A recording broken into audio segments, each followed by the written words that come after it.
Hi friends, Matt here. I wanted to make a quick little video where I kind of take my expertise for making comics for the last 20 years and kind of like give some low-hanging fruit. And this is from a server mate by the name of Scamos, who posted this as part panel 3 or 4 of a sequence. And I wanted to show a handful of things that just I would naturally do to fix it. So let me pull out a red pen here. So there's 3 things that I want to talk about right away. And I'm going to not say anything about grammar, word choice, or punctuation because that gets into style and character voice. And that's kind of up to the creator. And so I don't feel, while I wouldn't dialogue things this way, that's not up to me. But what I do want to say is, first, as it talks about in understanding comics, the way people parse a comic in terms of speech is we tend to start at, just like we read text, we start at the top left, we read through this way, then our eyes jump to here and comes here, and our eyes jump to here and comes here. That's just, for reading in English, there's languages that do things differently, but that's how we parse a page. And so when our reader's eyes are starting, here is the beginning bit of time, and we come to here, we see this speech balloon, we come over here, we see that this character's looking up here, and then we come down here and we read here. And so the way the timing should work has this as 1, 2, and 3. But instead we end up with this being 1, 2, and 3 as just the natural way of reading it. It doesn't ruin the comic. It just takes a little bit longer to parse. It doesn't feel as natural, kind of breaks us out of the story. So let me erase all of those marks. The second thing is the spacing of balloons. This one here looks really, really weird. And this white space here, while you're clipping there, looks weird as well. I've got a small little trick that I'll show off here in a second. Did I have a third thing? I think those were the things I wanted to talk about. So let me go to my desktop, apparently, because I thought this was behind it. So this is me having just grabbed the panel, shifted some art around, and let me magic that. Okay, I erased that text real quick. I probably didn't need to pause, but whatever. I also threw it, just the words in here. Because I didn't see the intruder alert as part of the thing. And so here's some of the things that I thought of. First, let me get a clean thing on top so I can pull out a pen. When we read these text balloons now, what happens is we start at this top one and we come through.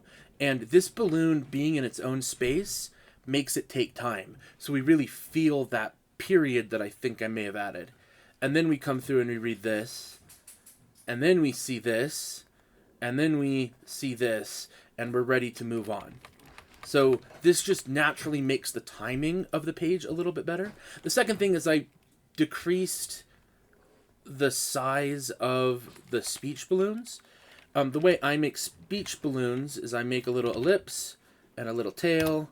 And then I go to edit. Where is it? Oh no, it's in select. Apologies. Select border. And for this scale that we were on here, I did a 2 for it.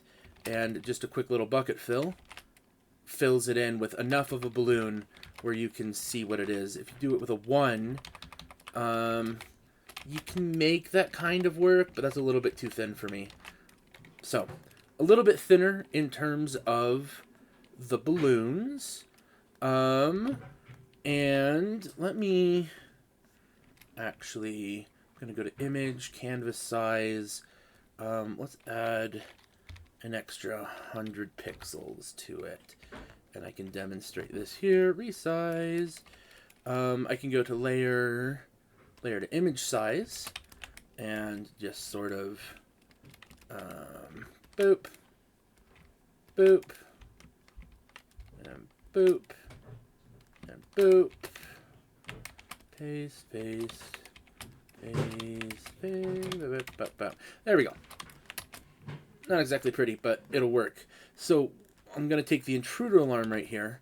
And as you can see, one of the things that I do is I have it set to center justify.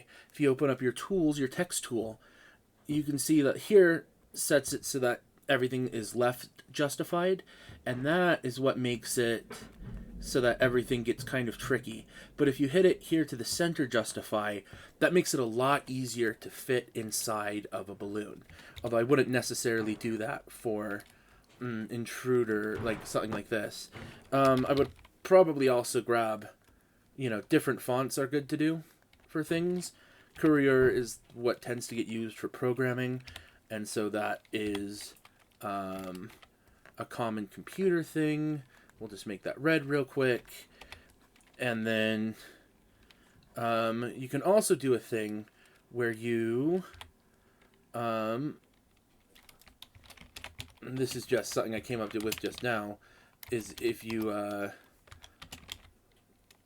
you can do it quickly like this. And all of a sudden, you have a computer in the background shouting intruder alert, which is kind of cool. Except what do we do about this right here? Well, if we come over to our layers, we'll actually come down to bubbles real quick. We'll grab a space. Bubbles is just what I call the bubble layer behind it. And I will use the wand to remove, so we've just got that bit selected. And we'll come over to the intruder alarm thing. And I've made a bit of an error because of that extra box, so we'll remove. No! We'll remove that as well. So we've... There we go. I have just the bubbles selected. So if I right-click on intruder alarm, there's an option called add layer mask. And add layer mask tells us, lets us do it as white for full opacity, black for full transparency. So we will actually go for white, and we hit the button and nothing changes, which is what it was supposed to do. So if we now grab our pencil tool and we have black in here, I'm painting on a secondary layer that you can see it kind of set aside here that tells the computer, say, hey, do something different with this layer in these places. So now they're speaking over that balloon, and that makes it clear to read.